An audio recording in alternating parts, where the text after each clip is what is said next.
अस्सलाम वालेकुम दोस्तों, तुसीं वेख रहे हो मेरा पंजाब टीवी ते मैं तुहाडा मेज़बान मुहम्मद लतीफ़ खरल। दोस्तों सब तो पहले अपने चैनल नूं करो सबसक्राइब ते नाल ही बैल आइकन नूं करो ओके, ताकि साडी हर नई आने वाली वीडियो का नोटिफिकेशन सब तो पहले तुहाडे तक पहुँचे।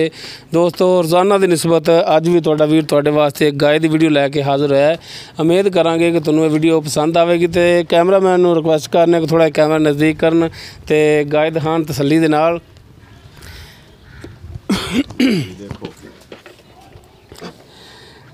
ए देखो जी मुकम्मल इसका जिहड़ा कद हैगा जी, छोटा छोटा सिंह है सामने बाद सिंह उधर जा रहा है, जिवें वो परे गाय खड़ी इहदा सामने जा रहा जी।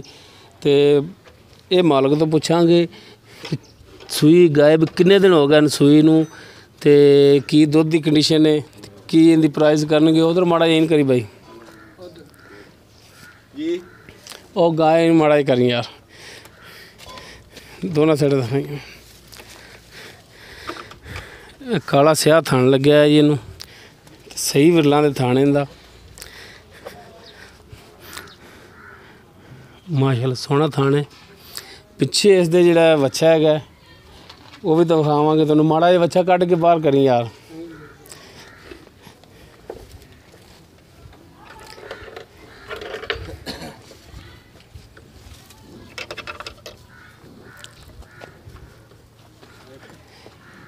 ए पिछे इसके जी बच्चा है, जिहो जिहा रंग मां का उहो जिहा बच्चे का। ठीक है जी बनो तुसीं बाई इहनूं माड़ा खोल के टोरिया जी। भजदी तो नहीं पिछे हो जाए छोटे।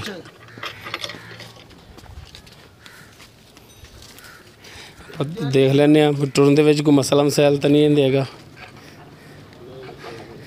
चल लिओ भाई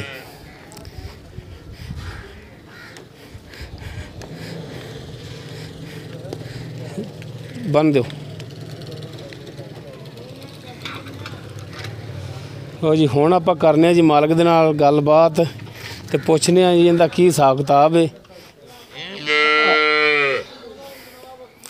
आ जा भाई आ जाओ।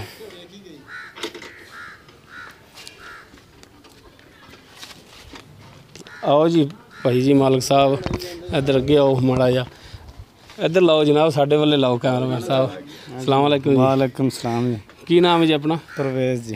अच्छा परवेज़ भाई। परवेज़ सब तो पहले दसो कि गाय जी किहड़ी नस्ल की है? ये जी वलैतन है। प्योर वलैतन या क्रॉस? प्योर वलैतन है। अच्छा कितना सूआ सूई है? ये दूसरा सूआ सूई है जी। कितने दिन हो गए सूई नूं? 15 दिन हो गए जी। 15 दिन हो गए। दुध की कंडीशन है इहदी? दुध जी 10 तो 12 किलो है। 10 तो 12 किलो। 10 किलो या 12 एक दसो।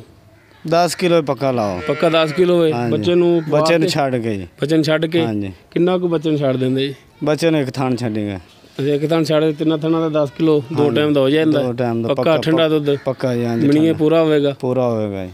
अच्छा तो उन्हें जो मुनासिब जो रेट वो भी दसो। तो ये भी दसो कि पिछले सूबे कितना को करती रही दुध? पिछले जी करती रही 16-17 लीटर पिछले सूबे करती अजय तिकर फिर ताजी सूई है ना। अच्छा थोड़े दिनों 15 दिनों की सूई है। अच्छा जी 15 दिन बाद होगा वैसे। तो दुध और ਵਧਣਾ ਚਾਹੀਦਾ ਸੀ ਹੋਰ? ਦੁੱਧ ਜੀ ਕੋ ਪਾਵਾਂਗੇ ਤਾਂ ਵਧੇਗਾ। ਅੱਛਾ ਪੱਠੇ ਤਾਂ ਫਿਰ ਪਾਉਣੇ ਹੁੰਦੇ ਨੇ। ਹਾਂਜੀ। ਅੱਛਾ ਤੇ ਮੁਨਾਸਿਬ ਜਿਹਾ ਰੇਟ ਕਰੋ ਤੁਸੀਂ ਇਹਦਾ। ਭਾਈ ਮੁੱਲ ਤੇ ਦਾ ਪੱਕਾ ਹੀ ਕਰਾਂਗੇ 1.5 ਲੱਖ ਰੁਪਏ ਜੀ ਇਹਦਾ ਮੁੱਲ। 1.5 ਲੱਖ ਤਾਂ ਹੋ ਗਿਆ ਤੁਹਾਡਾ ਮੁੱਲ ਤੇ ਵਿੱਚੋਂ ਕੀ ਫਿਰ ਕਮੀ ਪੇਸ਼ੀ ਕਰਨੀ ਸਾਡੇ ਨਾਲ? ਕਮੀ ਪੇਸ਼ੀ ਹੋ ਜਾਏਗੀ। ਕਰਨੀ ਹੈ ਕਿ ਬਾਅਦ ਚ ਕਰਨੀ? ਮੈਂ ਤਾਂ ਹੁਣੇ ਮੁੱਕ ਲਾ ਯਾਰ। ਨਹੀਂ ਬਾਅਦ ਚ ਮੁੱਕਾਂਗੇ। ਬਾਅਦ ਚ ਮੁੱਕਾਂਗੇ ਉਹਲੇ ਨਾਲ? ਹਾਂਜੀ ਕੋਈ ਵਾਧਾ ਘਾਟਾ ਹੋ ਜਾਏਗਾ ਜਿਹੜਾ। ਅੱਛਾ ਅੱਛਾ ਨਹੀਂ ਯਾਰ ਬਾਅਦ ਦੋਸਤ ਕਹਿੰਦੇ ਨੇ ਕਿ ਯਾਰ ਤੁਸੀਂ ਰੇਟ ਉਹਨਾਂ ਨਾਲ ਤੈਅ ਕਰ ਲਿਆ ਕਰੋ, ਉੱਥੇ ਕਰ ਲਿਆ ਕਰੋ, ਜੇ ਕੋਈ ਹੈ ਇੱਥੇ ਕੱਢ ਲੈ। ਚਲੋ ਤਾਂ ਫਿਰ ਹੋ ਜਾਏਗਾ ਨਾ, ਜਿਹੜਾ ਕੋਈ ਵਾਧਾ ਘਾਟਾ ਹੋਇਆ ਆਪਾਂ ਕਰ ਲਾਂਗੇ। ਅੱਛਾ ਬਾਅਦ ਚ ਕਰੋਗੇ ਕਮੀ ਪੇਸ਼ੀ ਕਰ ਲਓਗੇ ਸਾਡੇ ਨਾਲ ਰੇਟ ਦੇ ਵਿੱਚ? ਇਨਸ਼ਾਅੱਲਾ ਕਰਾਂਗੇ। ਵਾਹ ਵਾਹ ਚੌਖੀ ਸਾਰੀ ਕਰਿਆ ਜੀ। ਥੋੜੀ ਮੋਟੀ ਗਰਮੀ ਵੀ ਚੌਖੀ ਪੈਂਦੀ ਤੇ ਰੇਟ ਚ ਕੋਈ ਮਾੜਾ ਜਿਹਾ ਵਾਹ ਹੱਥ ਮਾਰ ਲਿਆ ਜੇਠਾਂ ਨੂੰ। ਤੁਹਾਡੇ ਨਾਲ ਪਿਆਰ। ਚਲੋ ਮਿਹਰਬਾਨੀ ਦੋਸਤੋ। 1.5 ਲੱਖ ਰੁਪਏ ਭਾਈ परवेज़ कर रहे हैं रेट इनका। लेकिन ये कन्फर्म नहीं है उन्होंने उन्होंने भी कसम नहीं है पाई तो अपने नाल रेट दे कमी पेशी इंशाअल्लाह लाजमी करनगे। दोस्तों उम्मीद करांगे कि तुहानूं साडी अज दी वीडियो पसंद आएगी। अगर साडी वीडियो पसंद आए लाइक और शेयर करना ना भूलना। ਨਾਲ ਹੀ ਆਪਣੇ ਕਮਿਊਨਿਟੀ ਦਾ ਇਜ਼ਹਾਰ ਵੀ ਕਰਨਾ। ਸਾਡਾ WhatsApp ਨੰਬਰ ਹੈ 0321 57 29 251। ਇਸ ਦੇ ਨਾਲ ਹੀ ਮੁਹੰਮਦ ਲਤੀਫ ਖਰਲ ਨੂੰ ਦੇਵੋ ਇਜਾਜ਼ਤ। ਮਿਲਨੇ ਆ ਨੈਕਸਟ ਵੀਡੀਓ ਤੇ। ਅੱਲਾ ਹਾਫਿਜ਼।